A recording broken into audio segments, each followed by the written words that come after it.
For this video, we're going to travel back in time to the good old days, when even a low-scoring early regular season 9-inning afternoon game between two teams in different leagues could have a 3-hour and 45-minute total runtime. Ain't nobody got time for that! While an MLB game can still run that long, or even longer, as we all experienced in 2025 World Series Game 3's 6-hour and 39-minute affair, 3.5-hour plus MLB games are fewer and farther between. By design, the MLB knew it needed to adapt if it wanted to maintain and capture our shrinking attention spans. Put the phone down. And the biggest way to accomplish that was by implementing the pitch clock.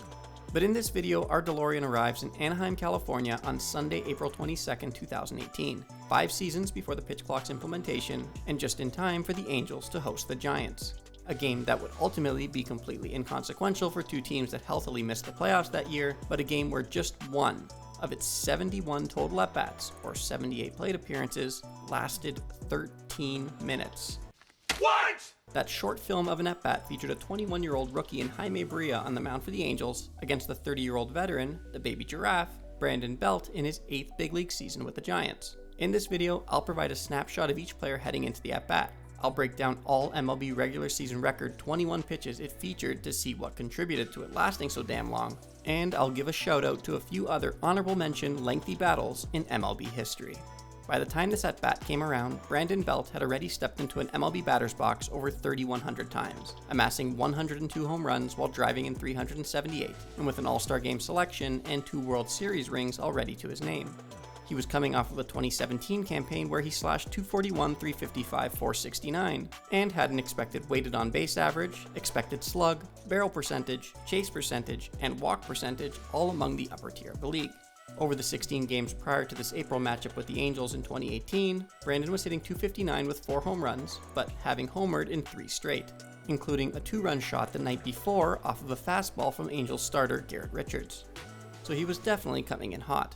To that point in his career, Brandon did most of his damage off of the fastball and off-speed stuff, but struggled against breaking pitches, which he would club for home runs on occasion, but often hit for a low average against.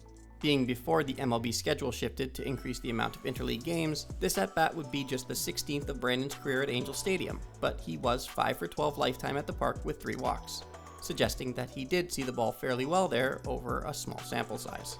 Jaime Barria signed as an international free agent with the Angels in 2013 out of Panama. He played rookie ball within the organization between 2013 and 2015, but rose through the Angels system rapidly between 2016 and 2017.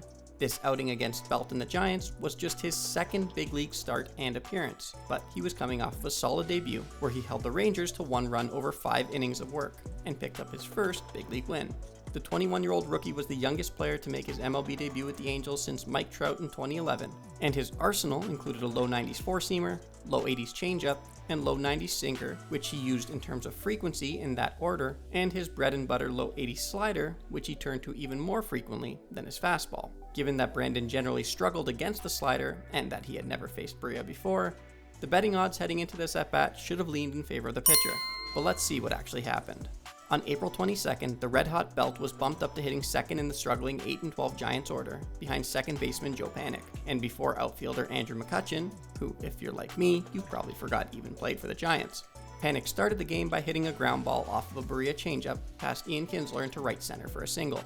Worth noting is that Panik's single came on the 7th pitch of the at-bat, which included 3 foul balls and not a single slider thrown.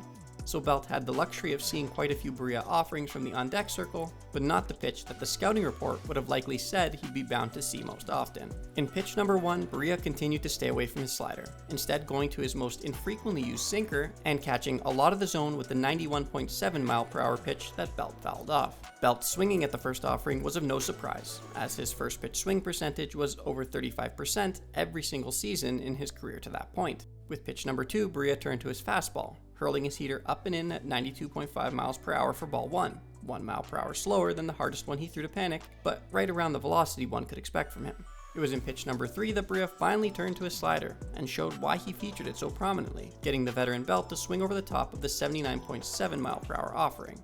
3 pitches in, and Barria finds himself ahead in the count, 1-2, after getting Belt to whiff at a pitch he generally struggles against. Definitely doesn't seem like the makings of an MLB record longest at bat, but let the battle begin.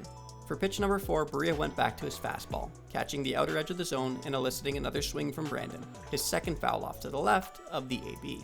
In pitch 5, Barria somewhat predictably went back to his slider in hopes of putting Belt away, this time working him low and on the outside part of the plate, but an early Belt got enough to ground the 81.5 mph offering foul down the first base line. For pitch 6, Barria turned to his changeup for the first time against Belt, but for the 4th time in the game thus far, and missed low and away with the 83.4 mph pitch, evening the count at 2-2. It's in pitch 7 that Barria really got away with one for the first time in the AB, throwing an 81 mph slider middle, the type of slider Belt generally does big damage against, but he was early yet again, pulling it foul to the right. Barria followed that mistake with the first of his, what I would say, solid put-away attempts for pitch number 8, a 92.4 mph fastball well located up and in that a reactive Belt just managed to get a piece of.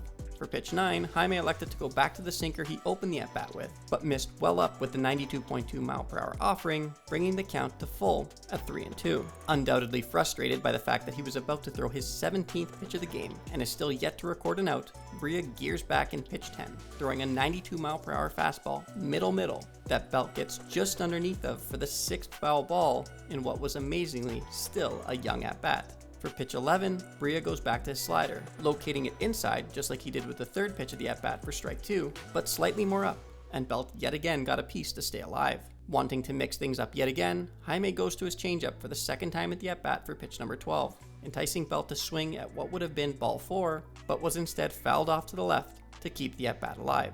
It's at this point that Barria and battery mate Martin Maldonado elected to throw the same pitch back-to-back for the first time in the matchup. The 83.1 mph changeup this time caught a lot of the zone, but Belt fouled it off yet again, sending Joe Panic back to first on a pitch he elected to run on, potentially out of boredom.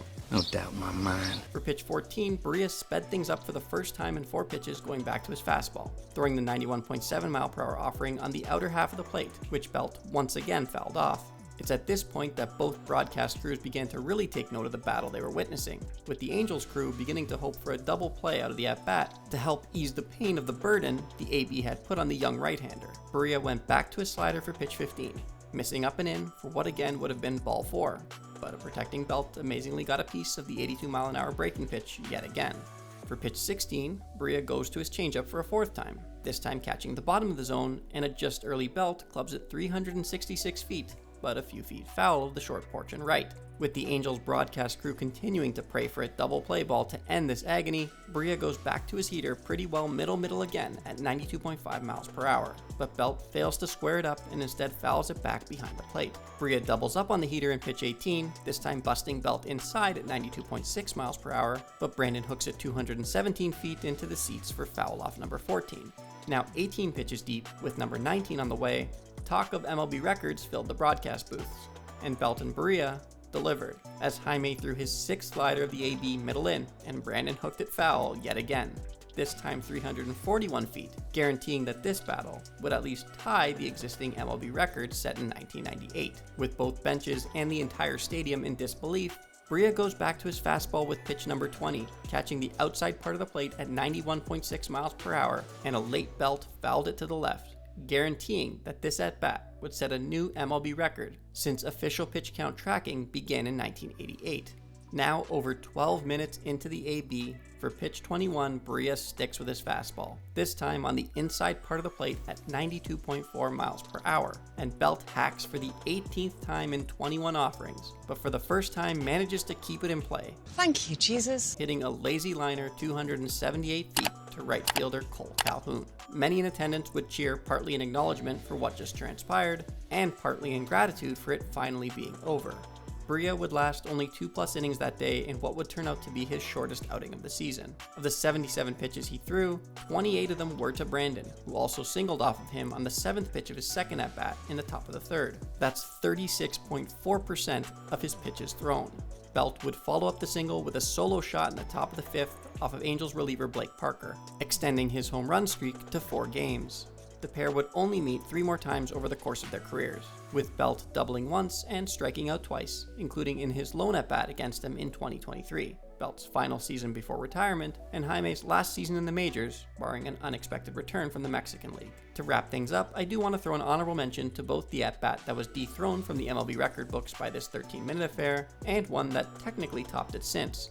The previous champion featured the legendary 21-year MLB veteran Bartolo Colon in just his second big league season against Astros shortstop Ricky Gutierrez. What made this battle even more impressive was that it not only took place in Bartolo's 8th inning of work that night, but he ultimately managed to strike Ricky out and went on to get the next two guys in order, ending the night with 116 pitches thrown.